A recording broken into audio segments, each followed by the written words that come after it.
आप देख रहे हैं श्री हरि कृपा आश्रम चैनल। संस्थापक स्वामी श्री हरि चैतन्य पुरी जी महाराज।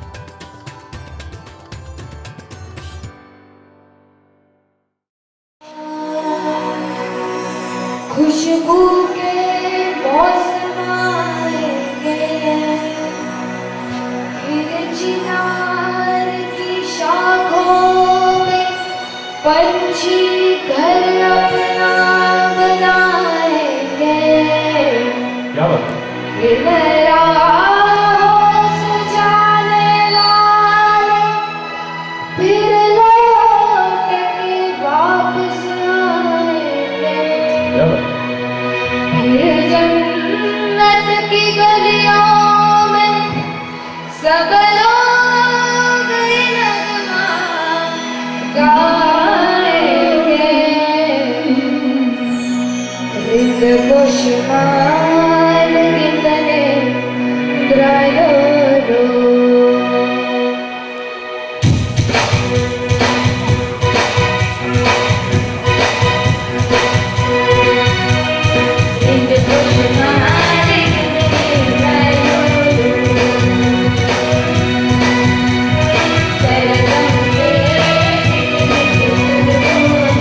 या तो तिरंगा लहराते हुए या ताली बजाते हुए सभी लोग बच्चों का मनोबल बढ़ाएंगे।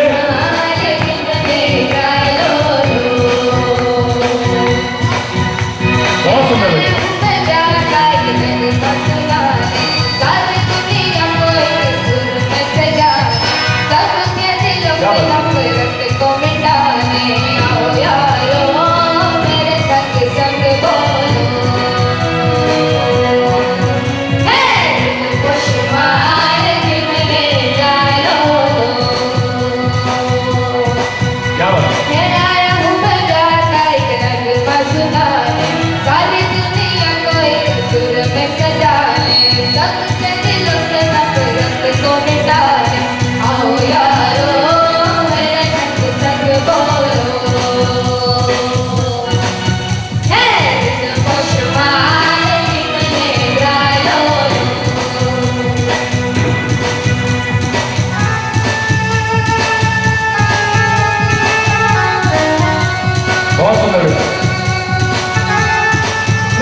एक चिर प्रतीक्षित क्षण आपके सामने आ रहा है।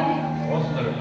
हमें गर्व है कि आज के इस समारोह के लिए माननीय जनरल शशिकांत पित्रे जी यहाँ पधारे हैं। उन्हें यहाँ लाने का श्रेय जिला सैनिक कल्याण अधिकारी माननीय लेफ्टिनेंट कर्नल समीर राउत जी को देना होगा। वैसे पित्रे जी किसी परिचय के मोहताज नहीं है, पर कार्यक्रम की औपचारिकता को निभाते हुए मैं पित्रे जी का संक्षिप्त परिचय देना चाहूँगी। पित्रे जी की शादी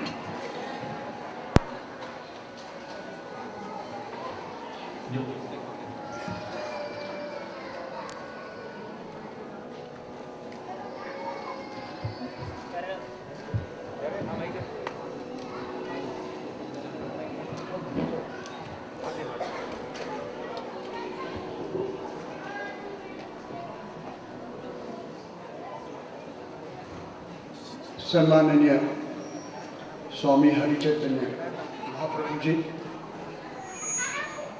श्री हरि कृपा समिति के सब सदस्य, वीर माताएं और वीर पत्नी,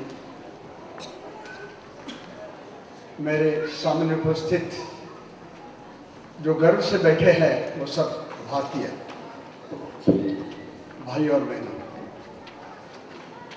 ये मेरा बहुत बड़ा सम्मान है कि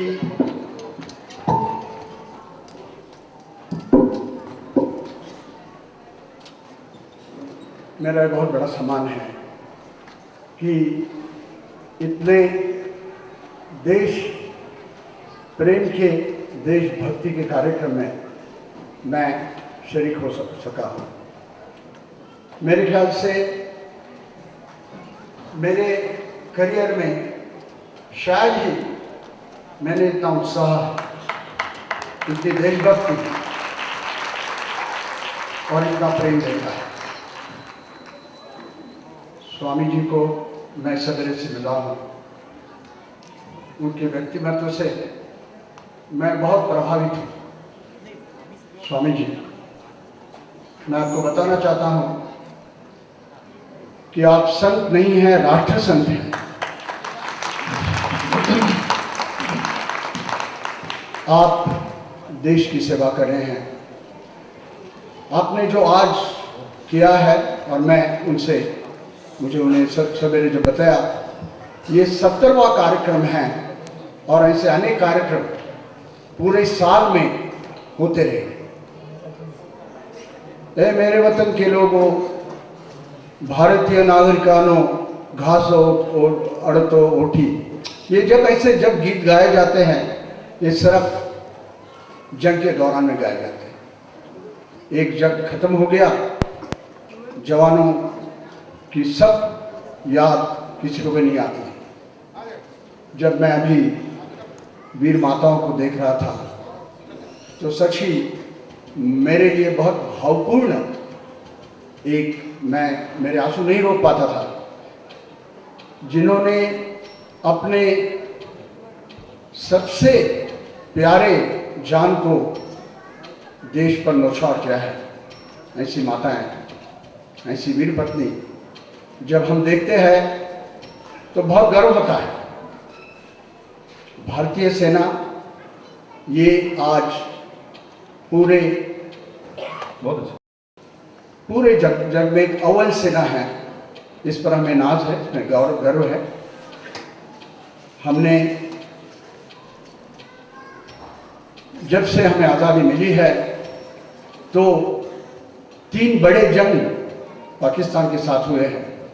एक जंग चाइना के साथ हो गया, और ये दहशतवादियों का जो पिछले 20 साल से अरसा चल रहा है, इसमें पूरी सेना जुटी है। ऐसी कोई भी सेना किसी भी देश में नहीं है जो इतनी युद्ध के बारे में अनुभवी है। इस पर हमें नाज है। स्वामी जी, आप जब बातचीत कर रहे थे, प्रेरणा जिसको इंस्पिरेशन बोलते हैं, ये नेतृत्व का बहुत बड़ा अंग है। जवान जब जंग में जाता है तो ऐसी कौन सी चीज है जो उसको अपना पूरा घर का, अपने खुद के जान का पूरा वो भूल जाता है और वो दूसरे पर टूट जाता है। इसके पीछे अनेक घटक है, बहुत अच्छा। लेकिन उसमें सबसे बड़ा घटक है Yes. वो है नेतृत्व, लीडरशिप। मैं आपको अब देख रहा था जिस ढंग से आप ये पूरे लोगों में प्रेरणा पैदा कर रहे थे। सच ही मैंने आपको तकरीबन 20-25 साल के पहले में मिल जाता तो मैं और अच्छा अफसर बन जाता, मैं और अच्छा नेता बन जाता। मैं सच ही आपसे बहुत प्रभावित हूँ और ये मेरी खुशकिस्मती है, ये बड़ा अच्छा दिन है कि आज मैं यहाँ आ सका। और ये एक सच ही देशभक्ति का जो अपने यहाँ जो सामने डेमोन्स्ट्रेशन किया है, ये देखकर कोई भी भारतीय का मन जो है वो गर्व से भर जाए, इसमें कोई शक नहीं। सदियों से भारतवर्ष पर हमले होते रहे हैं, हिमालय से और हिमालय की दूसरी तरफ से आक्रमकों ने भारत को बार बार बाधाक्रांत किया है। हर एक हमलावर जब यहाँ आया तो उसने राजाओं में फूट डाली और अपना बस्ता बिठाया और उसके बाद उसने अपना साम्राज्य स्थापन किया। एक परकीय जो है उसको वापिस भेजने के लिए दूसरा परकीय आना पड़ा। ऐसे कई सालों के लिए भारत पर परकीय सत्ता रही। इसका जो आखिरी स्वरूप था वो तो ब्रिटिश अंग्रेज जो आए, लेकिन वो हिमालय के पास से नहीं आए, वो समुद्र से आए और उन्होंने अपनी प्रखर बुद्धि, कुटिल राजनीति, प्रगत अर्थनीति और प्रबल सैन्य शक्ति से भारत पर 150 साल राज किया। उनकी हमारे लिए देन एक ही थी कि उन्होंने जो भारत जो छोटे छोटे टुकड़े में बटा हुआ था उसको एक संघ किया, लेकिन उसके लिए उन्होंने भारत को बेच दिया।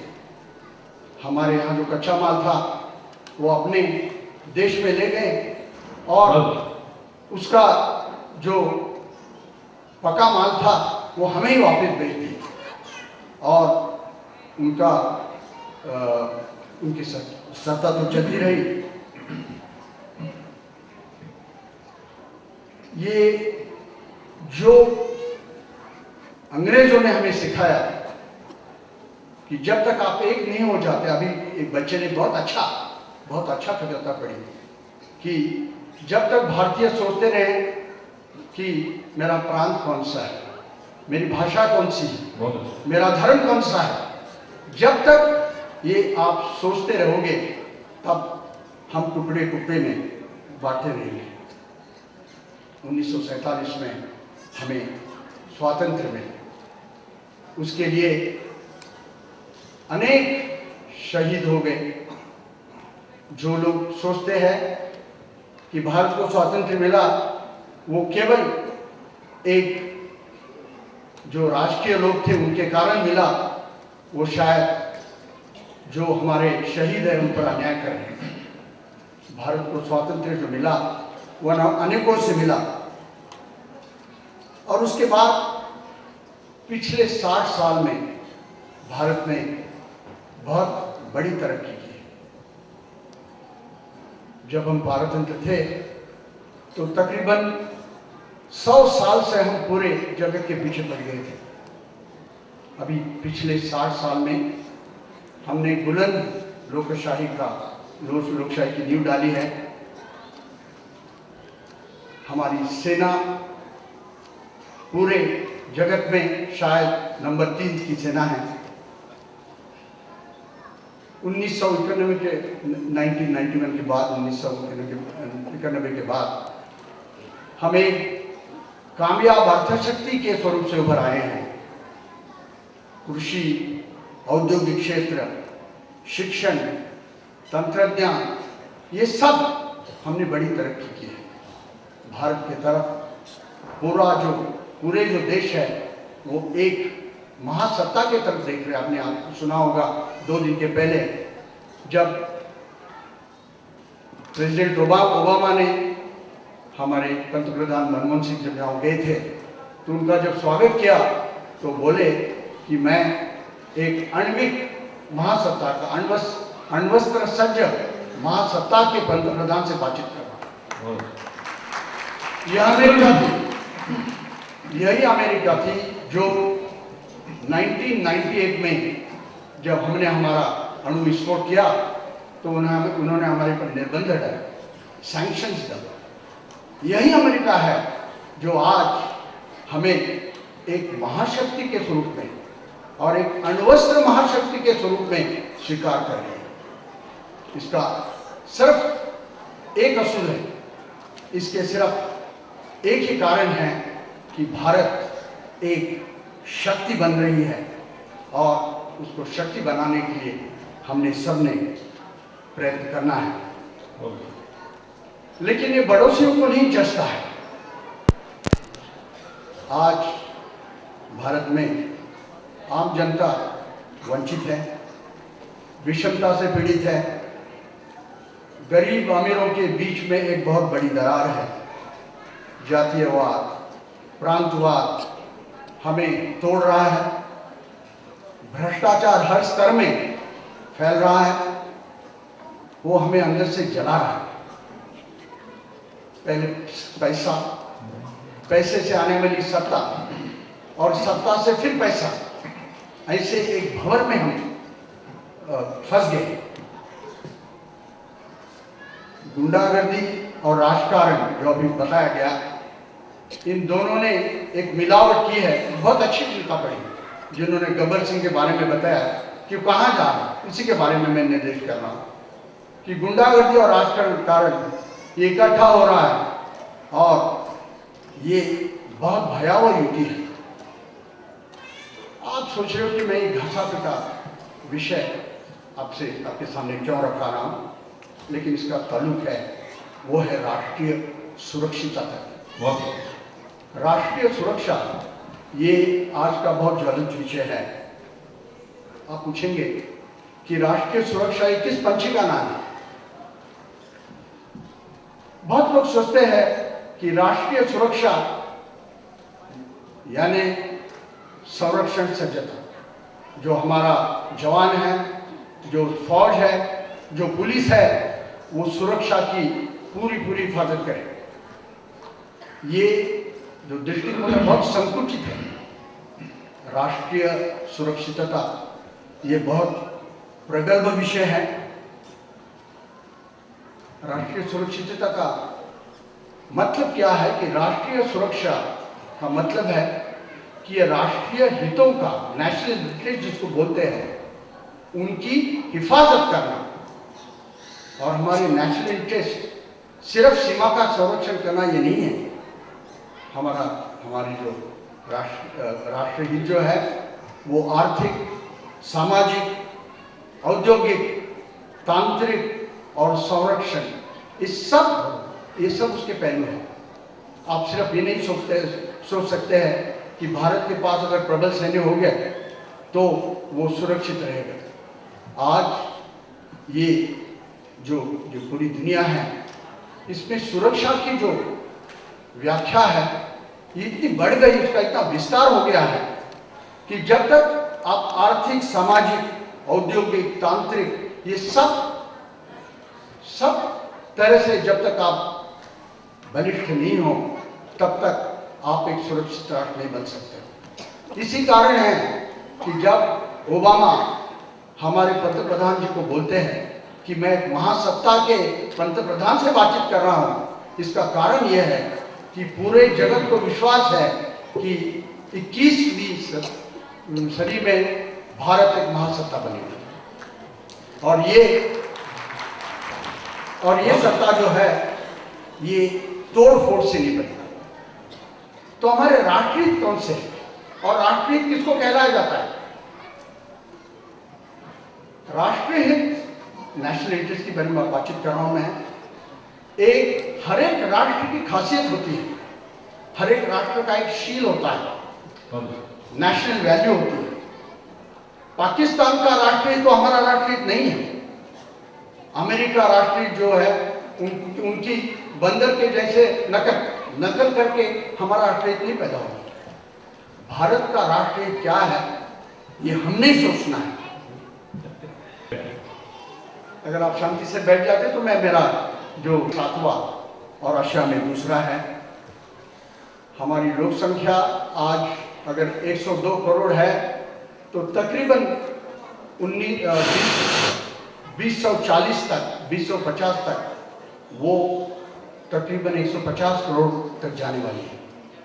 इसका मतलब ये लोक संख्या जो है ये शाप नहीं है, ये एक ब्लेसिंग है, ये एक हमें वर है। अगर ये लोक संख्या का अगर हमने अच्छा इस्तेमाल किया और हम शक्तिशाली बने तो हम किसी को भी डरा सकते हैं। भारत का जो क्षेत्र है वो तकरीबन 30 लाख स्क्वायर किलोमीटर है। 3200 किलोमीटर कन्याकुमारी से कश्मीर तक और 2700 किलोमीटर कच्छ से कलकत्ता तक, ये बहुत बड़ा देश है। उत्तर में हिमालय, दक्षिण में हिंद महासागर, इसके बीच में हम बहुत सुरक्षित हैं। अगर चाहते हैं तो सुरक्षित रह सकते हैं। हमारी जो सीमाएं हैं वो तकरीबन 15,000 किलोमीटर है। जल सीमा जो है वो 5600 किलोमीटर है। और इतनी बड़ी सीमा और इतने बड़े पड़ोसी देश किसी भी देश के पास नहीं है। ये हमारी जो समस्या है इसके बारे में मैं जिक्र कर रहा हूँ। संस्कृति और धर्मों का भारत एक सुनहरा संगम है। मेरे ख्याल से पिछले 60 सालों में अगर भारत ने सबसे अच्छा, हमारे राष्ट्रीय निर्णय जो बोलते हैं उन्होंने सबसे अच्छा निर्णय लिया है वो है धर्मनिरपेक्षता, सेक्युलर। लेकिन इसका मतलब ये नहीं है कि हम धर्मविहीन हैं। हमारे यहाँ सब धर्म इकट्ठा रह सकते हैं। और आज मेरे ख्याल से अमेरिका, इंग्लैंड, ये यूरोपियन देश छोड़ करके, अमेरिकी जो छोड़ करके, ऐसा कोई भी देश एशिया में या अफ्रीका में नहीं है जो धर्मनिरपेक्ष है। और यही नीति जो है वो हमें आगे पहुंचा सकती है, ये हमने जानना चाहिए। भारत इतना महान देश है कि हम एशिया का नेतृत्व कर सकते हैं। मैं ये बोलूँगा कि एशिया का नेतृत्व करने की जिम्मेवारी हमारे कंधे पर है, क्योंकि हमारी काबिलियत वही है। अगर वो हमने नहीं संभाली तो बड़ी दुर्दशा है। जो हमारे इर्द गिर्द के देश है वो भारत की तरफ एक नेतृत्व का एक नेता देखते हैं।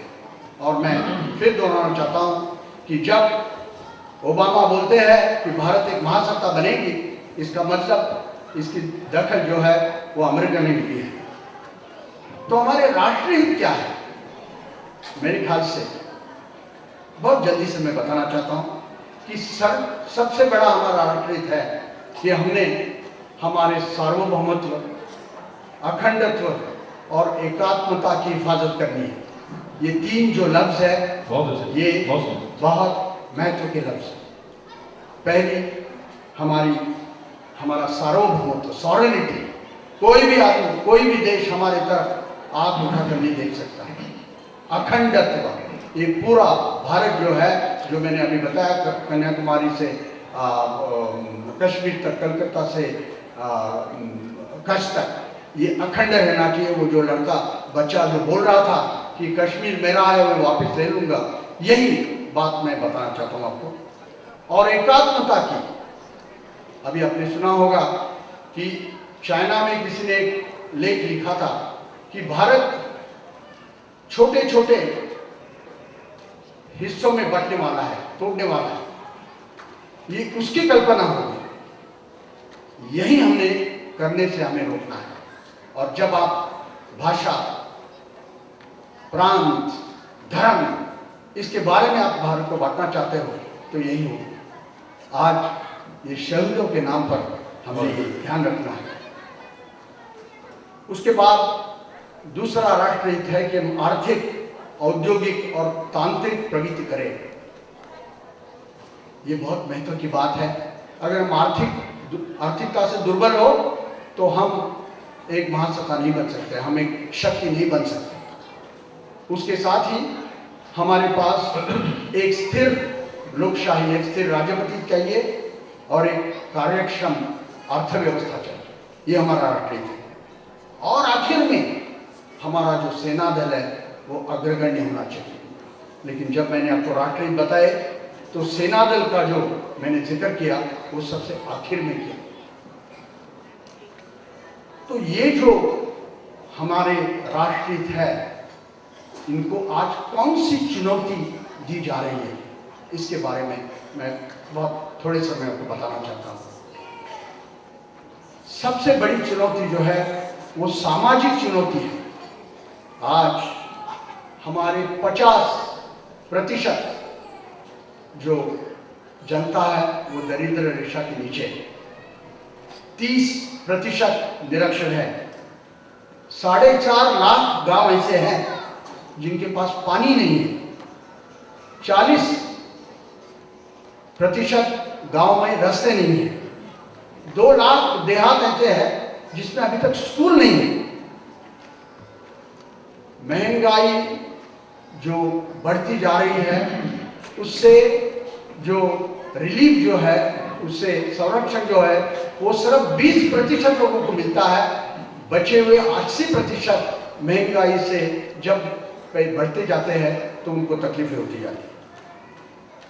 मैंने पहले ही बताया कि प्रदूषण, भ्रष्टाचार, पर्यावरण, आपके आज जो कार्ड है उसमें भी स्वामी जी ने लिखा है कि एक दरख्त लगाओ तो भारत बढ़ जाएगा। तो ये जो है ये सब असंतोष की नदियां हैं। ये द्वीप जिसको आइलैंड बोलते हैं, मराठी में बेट बोलते हैं, ये असंतोष की नदियां हैं और इसका फायदा आपका दुश्मन उठाना चाहता है। मैं आपको बताना चाहता हूं कि युद्ध के जो असुर है, युद्ध की कल्पना जो बिल्कुल बदल गई है। आज कोई भी देश दूसरे देश से पारंपरिक युद्ध नहीं करना चाहता है, वो सीमा पर जाकर लड़ना नहीं चाहता है। उससे सबसे अच्छा युद्ध है जिसको बोलते हैं प्रॉक्सी वॉर। आपके जो प्रतिस्पर्धी देश है, पूरी दुनिया के सब जो देश है ये रणनीति इस्तेमाल कर रहे हैं। तो इसके बाद अगर आप बोले कि हमारी सेना बहुत बलवान है, इससे पूरा नहीं होना होगा। आज ये जो युद्ध है वो अभी सीमा पर नहीं, आपके आंगन में, आपके दीवान खाने में, आपके गांव में, आपके चौराहे में खेलने वाला। जो 26/11 का जो संदेश है यही है कि युद्ध की जो कल्पना है वो हमारे साथ आपके बीच में कुछ भी हो सकता है। कल यहाँ औरंगाबाद में, मुंबई में, पुणे में, दिल्ली में कुछ भी हो सकता है। तो इसके बारे में हम क्या कर सकते हैं? आज तक हमेशा हमने जो युद्ध की बात है वो सैन्य पर छोड़ी। आपने बहुत अच्छा एक अभी प्रेजेंटेशन देखा। आप हमेशा सोचते रहे कि जब तक हमारी सेना बलवान है तब तक हम समर्थ है, तब तक हम हमारी हिफाजत है। ये बदल गया है। आपने हर एक ने अभी एक जवान बनने की जरूरत है। इसके बारे में आप क्या कर सकते हैं? आपके हाथ हथियार नहीं है, लेकिन आपका सबसे बड़ा हथियार है खबर, इंफॉर्मेशन। आपको मालूम है, आपने ये बार बार लफ्ज सुना होगा, इंटेलिजेंस। आज ये दहशतवादियों के छोटे छोटे, जिसको स्लीपर सेल बोलते हैं, वो जगह जगह पर छुपे हुए हैं। उनको पहले ही उन्होंने क्या करना है इसके बारे में सब हिदायतें दे चुकी हैं। उनको सिर्फ बताना है उन्होंने कि कब किस समय हल्ला करेगा। तो इस समय हमारी और आपकी जिम्मेवारी है कि कोई भी चीज आपको अनसन लगे, आपको लगे इसमें कोई तकलीफ है, इसमें कोई खराबी है, इसमें कोई शंका है, तो आपने उसके बारे में पुलिस में खबर देनी चाहिए। कल ही मैं ताजमहल होटल में हमारा एक सेमिनार हो गया था इसी के बारे में, और पुलिस कमिश्नर साहब थे, चीफ मिनिस्टर साहब थे। उसमें एक ही बात उधर आई, होम सेक्रेटरी साहब थे, तो उन्होंने सबसे पहले बताया कि हमने इंटेलिजेंस, जिसको इंटेलिजेंस का मतलब क्या है, इंटेलिजेंस का मतलब प्रोसेस इंफॉर्मेशन। आप अगर आपकी खबरें इकट्ठी करें और उसकी छानबीन करें तो आपको इंटेलिजेंट बन जाएगा। कारगिल का मैं एक मिसाल देता हूँ।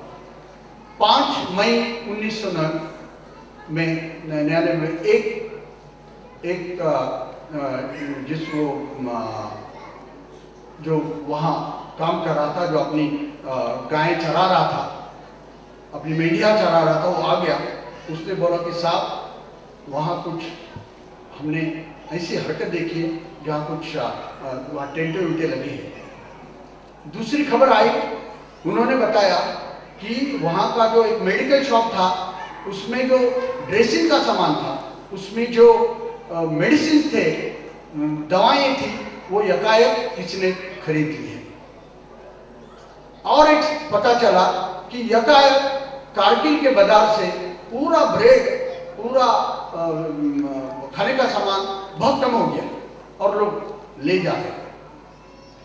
ये है हर एक की खबर। ये 4 लोगों ने खबर दी। ये जब इकट्ठी की, जिसको जिक्सॉ पजल बोलते हैं, आपने जब इसके बारे में सोचा कि क्या है, तब पता चला कि कुछ न कुछ हो गया है। बाद में हेलीकॉप्टर जब गया तो घुसखोरी पूरे 140 किलोमीटर, पूरा झुजिला से बटालिक तक वहां पूरा घुसखोरी हो गई। ये जो खबर है ये वहां वाले सीमा वालों ने दी क्योंकि उनको मालूम है इसके बारे में। लेकिन आज ऐसी खबर हमने देने की जरूरत है। पूरे आप 10 मंजिल इमारत में रह रहे हैं तो कौन आता है, कौन जाता है? कल होम सेक्रेटरी साहब ने बहुत अच्छा बताया कि जो आदमी, आप में से अगर कोई गवर्नमेंट में है, आपके पास राशन कार्ड के लिए आया है, तो आपको लगता है कि राशन कार्ड जो है वो सिर्फ राशन के लिए है। बिल्कुल नहीं। जब राशन कार्ड उसको मिल गया तो उसको वीसा मिल जाता है, उससे पासपोर्ट मिल जाता है, और इससे वो अपनी कार्रवाई शुरू कर सकता है। मैं मिसाल के तौर पर हर एक चीज जो है हमने सतर्क रहना, जब तक, इसीलिए मैं बोल रहा हूं कि आप में से हर एक जवान है। आप अगर देश का संरक्षण ये गीत गाने से या ये बच्चों ने जो किया बहुत अच्छा है, प्रेरणा होगी, लेकिन इससे काम नहीं हो सकता है। देश की सुरक्षा ये कोई करुणा की बात नहीं है, ये वीररस की बात है, करुणा रस नहीं है, रोकर नहीं हो सकता है। हमें सबने जागना चाहिए। और ये जो दहशतवादी, इस तरफ मैं एक पहलू बता रहा हूं, अगर टाइम होता बहुत लंबी चौड़ी मैं ये कर देता। मेरा कहने का मतलब ये है कि जो अभी मेरे ख्याल से कोई तालियां भी बजा रही है, मेरे ख्याल से मैंने बंद करना चाहिए। तो ये जिम्मेवारी हमारे सर पर है। और मैं इतने बताना था कि पूरा जो अगली जो सुरक्षा होगी, ये हमारी सबकी सुरक्षा होगी, वो हमने लेनी है। सैन्य फौज जो है वो सीमा पर है, वो अच्छी तरह से काम करेगा। मैं आपको विश्वास दिलाना चाहता हूँ। आपने जो बोला कि ये वतन हमारे आपके हवाले कर रहे हैं, मैं तो अभी सेना से निवृत्त हूँ, लेकिन मैं आपको विश्वास दिलाना चाहता हूँ कि भारतीय सेना ये सच्ची सबसे एक दुनिया में ये सबसे अव्वल सेना है, इसमें कोई शक नहीं। हम धर्म से, हम कर्म से या कोई प्रांतवाद से कभी ऐसे टूटे नहीं हैं। जब मैं 30-40 साल मैंने सर्विस की, तो मुझे सतनाम सिंह जो है वो किसी पाटिल से ज़्यादा प्यारे हैं। कभी भी मुझे मेरे मन में ये नहीं आया कि मैं महाराष्ट्र में हूँ या मैं दिल्ली में हूँ या मैं राजस्थान में हूँ, सब घूम चुके।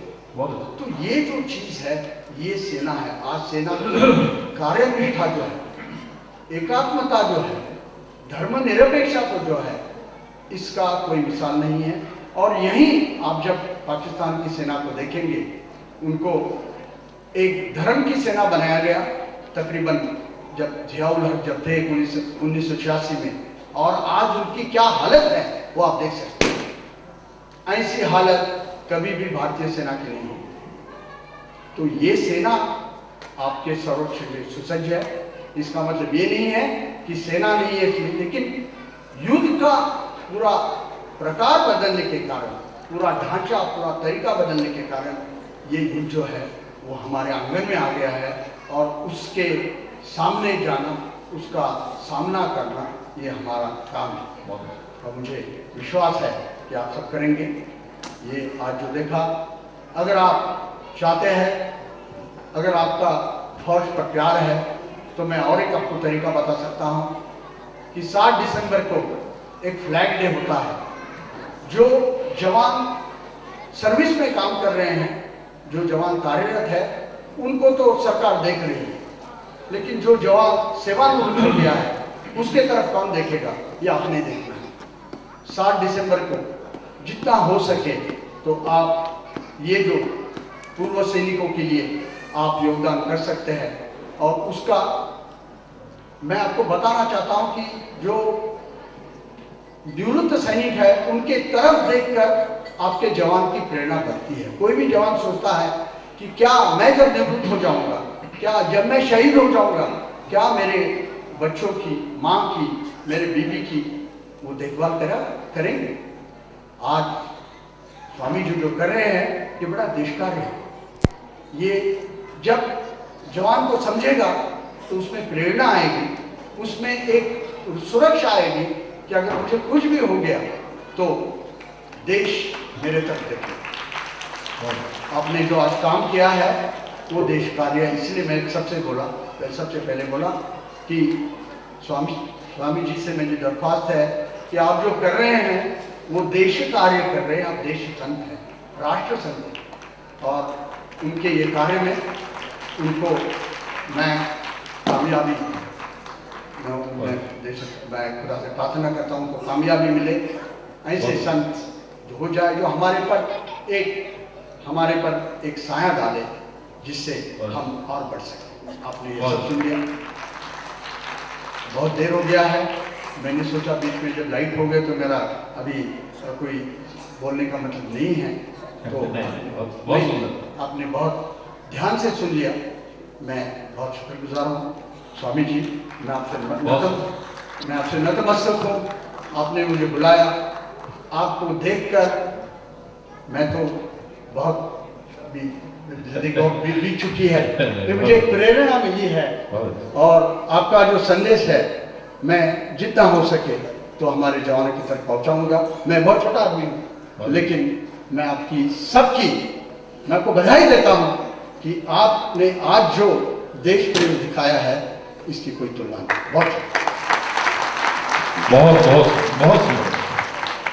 बहुत धन्यवाद। आपने सुंदर संदेश दिया है, उसके लिए कोई शब्द नहीं है। अब महाराष्ट्र पब्लिक स्कूल के छात्र महाप्रभु जी के चरणों में प्रार्थना प्रस्तुत करना चाहते हैं। महाप्रभु जी से नम्र निवेदन है कि वे इसे स्वीकार करें। महाराष्ट्र पब्लिक स्कूल के छात्र और उनकी गीत प्रस्तुति।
और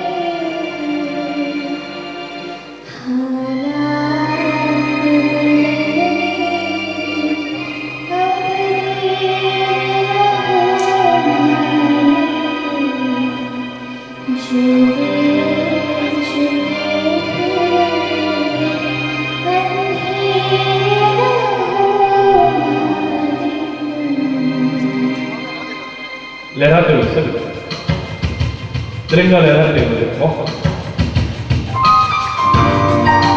संकल्प लेते हुए इसकी आम, इसकी बात, इसकी शान को बरकरार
बहुत सुंदर।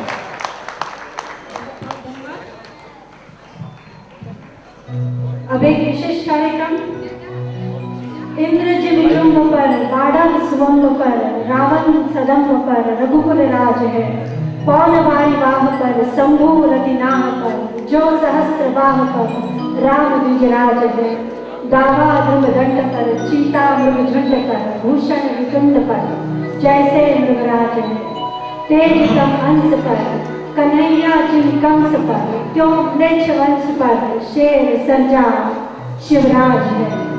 जी हाँ, ये शिव छत्रपति का वर्णन करता हुआ पद है। महाराज दूसरे माइक में।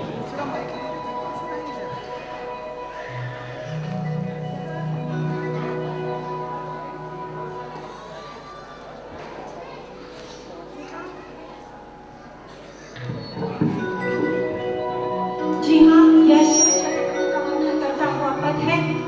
महाराष्ट्र की लोक संस्कृति का एक शानदार उदाहरण एक पवारा अब यहाँ शागिर सुरेश जाधव और उनके साथी प्रस्तुत करेंगे।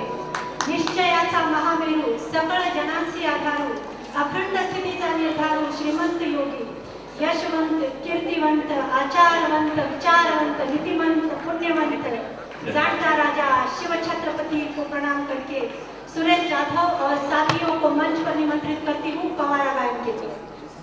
हमारे राष्ट्र में महाराष्ट्र महान संस्कृति का दर्शन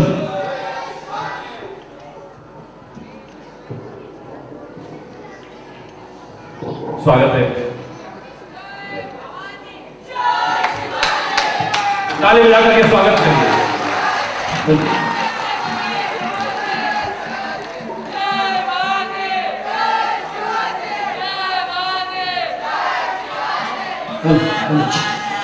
जय शिवाजी। बहुत अच्छा।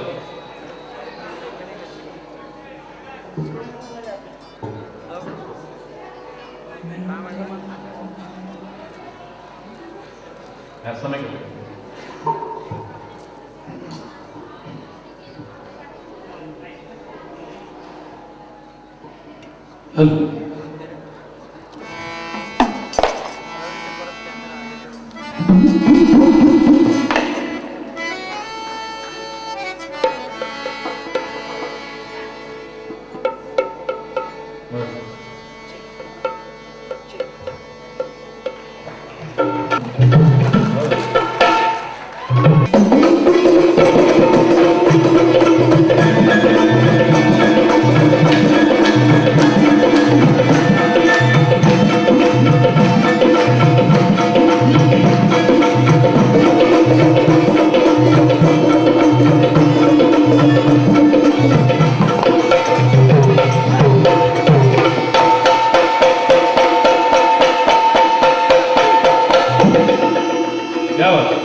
प्रथम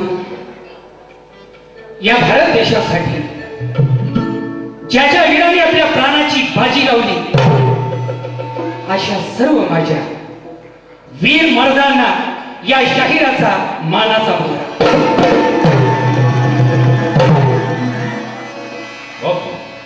देशासाठी रणभूमीवर प्राण जयानी वाहिला या देशासाठी रणभूमीवर प्राण जयानी वाहिला या महाराष्ट्राच्या या भारत भूच्या शूर गडारे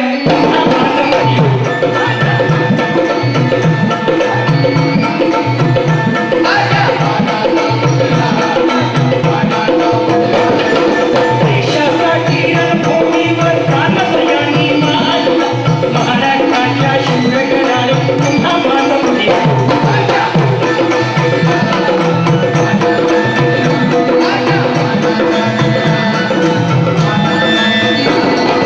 अरे कापरे शत्रू हात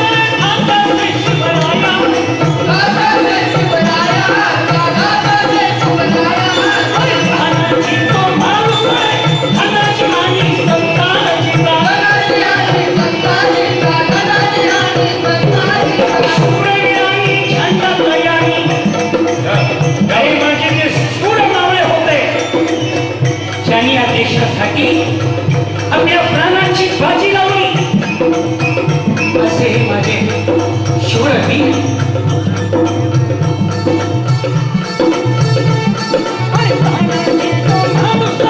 धनाची आणि संताजीचा शूरवीरांनी झंडा तयानी आणि शूरवीरांनी झंडा तयानी आपले पार रोविना महाराष्ट्राच्या शूरगडाने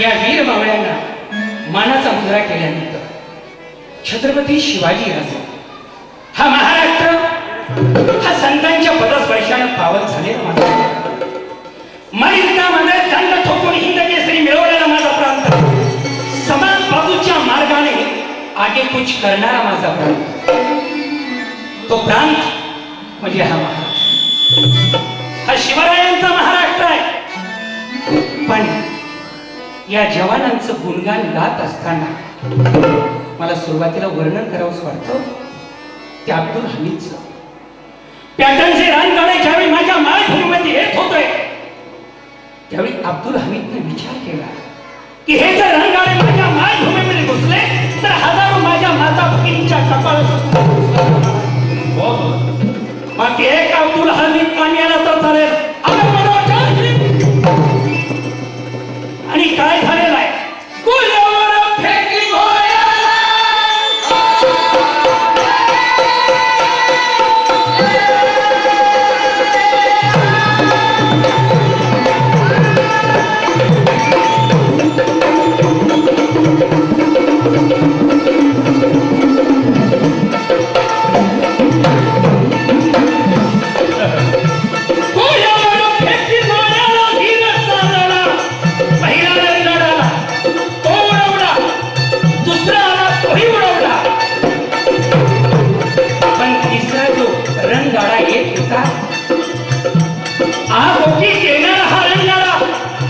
या वीराला गोळा काढायला संधी मिळाली नाही याने विचार केला हा रणगाडाचा माझ्या पायभूमीमध्ये घुसणार आहे मग मी काय मिळालं तर चालेल पण हा रणगाडा मी जाऊ देणार नाही त्यांनी काय केलं त्या रणगाड्यासमोर आपला देह सुधारला आणि काय केलं रणगाड्याचा धुवा पुढे दिला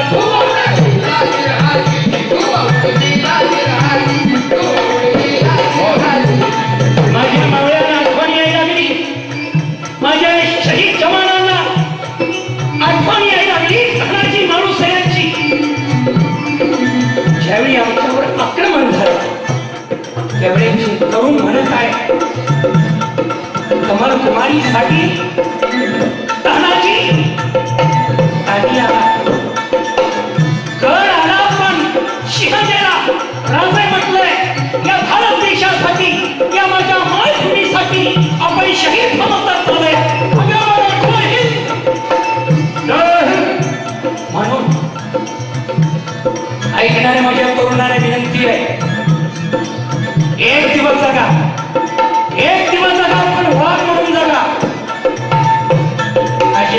माझ्या माता भगिनींचा सन्मान आपण केलेला आहे माझ्या पिताजींचा सन्मान केलेला आहे आणि त्यांच्या पतीनं त्यांच्या मुलानं या देशासाठी आपल्या प्राणाची बाजी लावलेली आहे ज्याची फुगली पाहिजे ताजपणाला जगलं पाहिजे म्हणून एक दिवस जगा पण वाघ म्हणून जगा बकरी म्हणून जगण्याचा अर्थ नाही अर्जीनं जगाव तर मारताच 5:30 नाही म्हणून मित्र वेळ कमी आहे 3 वाजल्यापासून आपण बसू ती जास्त वेळ घेणार नाही पण तानाजी माळुसऱ्यांच्या पोवाड्याचा भाग लेखकावर वाटत आहे तानाजी उदय खाण्याची टक्कर देत असताना उदय खान म्हणत आहे हे विराई हा गड तुला घे तू किल्लेदार मी तुझा सेवक चल दिल्लीच्या दरबारी मुजरे करतो असं म्हटल्यानंतर तानाजीनं शिवाजी राजांना सोडलं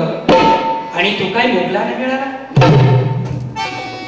पाच करण्यात तानाजी तुकडा झाले उद्या आणि कुत्र्याला तुकडा करल्यानंतर कुत्रा गोंगा भरतो ती अवलाद माझी नाही आहे. भगव्या झेंड्याचा शिपाई आहे मी. असेल तुझ्या हिंमत तर लाव मनगटाला. आणि असं आताच काय झालेलं आहे? उदयभान खवळून तानाजीच्या अंगावर आलेला आहे. तानाजीवर वारं त्याने केला.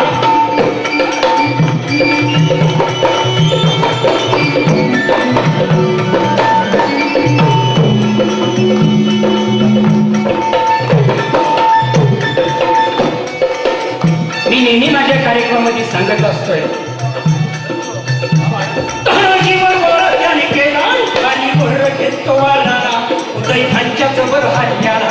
तानाजीच्या तोंडला ढालीला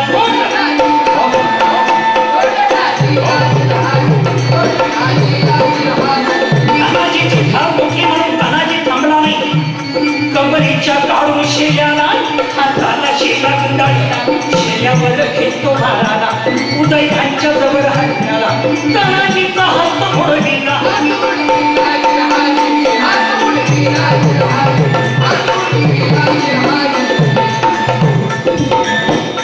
उदयभानेची संशय तानाजीचा हात उडवताच ती उदयभानेची संशय तानाजीच्या छातीपासून पेटीपर्यंत घुसली. तानाजीचा देह रक्ताच्या थरवड्यात कोसळला. उदयभानेनी लाथ मारी मारत्या हमसे टकरात आहे. उदयभान थुकून हसत जातो. एवढ्यात उदयभानेच्या कानावर पाठीमागून आवाज आला, हे वड्या वगैरेच्या अपराधी, रक्ताच्या थवळ्यात कोसळलेल्या माझ्या पोराला लाथ मारून चला सुटे ही जडी आहे. हिंमत असेल 83 वर्षाच्या माथ्यावर चालतात. उदयभान पाठीमागून वळून पाहतो तर 80 वर्षाचं शेलार मामा आपल्याला भान करत आहे. उदयभान मामाच्या अंगावर तेवढ्यात मामाने काय केलं? मामाने मारला उडाला. मामाने मारला उडाला. ताट खाऊन केलं मारणारा उभा चिरला उदयभान याला.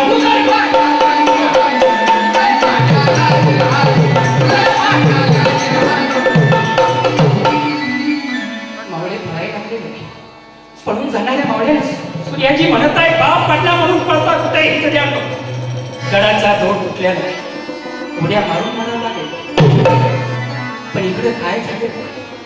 रक्ताच्या थावळ्यात कोसळले. रक्ताच्या थावळ्यात कोसळले आपल्या भावाला पाहतात, आपल्या पोराला पाहतात सेला मामाला मिठी मारली.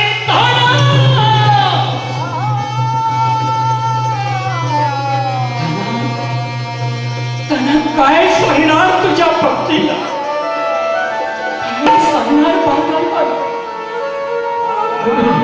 रक्ताच्या थांब्यात कोसळले. आपल्या भावाला पाहता सूर्याजीनं मिठी मारली आहे.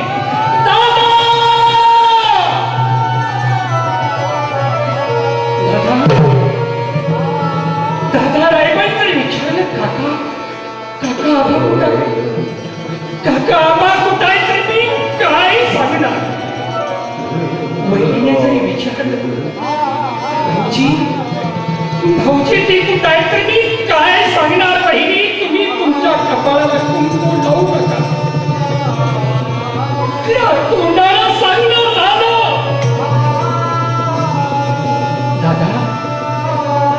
दादा तुला बहिणी जाऊ नको म्हणत असताना एकानं वहिनीच्या कपाळाचं कुंकू पुसून आला. दादा काय सांगू जाऊन वहिनीला, कसं सांगू जाऊन वहिनीला. दादा तुला वहिनी जाऊ नको म्हणत नसताना येताना वहिनीच्या कपाळाचं कुंकू पुसून नका. काय सांगू जाऊन वहिनीला, कसं सांगू